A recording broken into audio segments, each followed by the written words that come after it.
নমস্কাৰ মৰমৰ ভিউৱাৰসকল, আশা কৰোঁ আপোনালোক সকলোৱে ভালে কুশলে আছে। মোৰো খবৰ ভালে বাৰু। আৰু যোৱাকালি ভাতিজী ছোৱালীজনী আমাৰ ঘৰলৈ আহিছিলে। তো তাই মই ভাত বনাবলৈ আহোঁতে বৈয়ামত পানীপুৰিকেইটা দেখি তাইৰ বোলে পানীপুৰি খাবলৈ মন গ'ল আৰু ক'লে যে কেইটামান বনাই দিবলৈ। আৰু তাইৰ কাৰণে মই পানীপুৰি বনাই দিছোঁ। অৱশ্যে পানীপুৰি অকণমান ৰ'দ দি থাকিলে খাবলৈ ভাল নহয়নে, টেঙা মিঠা।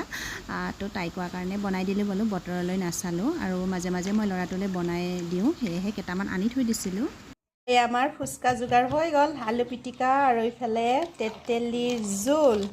আমাৰ ফুচকা খোৱা বাইদেউজনী, তাই খুৰীয়েকহঁতৰ ঘৰত ফুচকা খাব আহিছে। এই বতৰ দেখিছেনে, ঠাণ্ডা মানে খাব কিন্তু পূৰা ধুনীয়াকৈ জানে দেই, বনাব হ'লে নাজানে, দেখিছেনে নাই।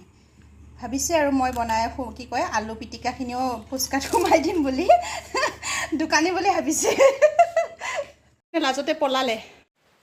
আকাশখন পূৰা ক'লা হাৰয়া, বৰষুণ পৰি আছে। অৱশ্যে ফুলখিনিয়ে ভাল পাইছে নহয়নে, বৰষুণ জাক পাই। আৰু আজিৰ ভিডিঅ'টো ইমানতে সামৰিলোঁ, বাই।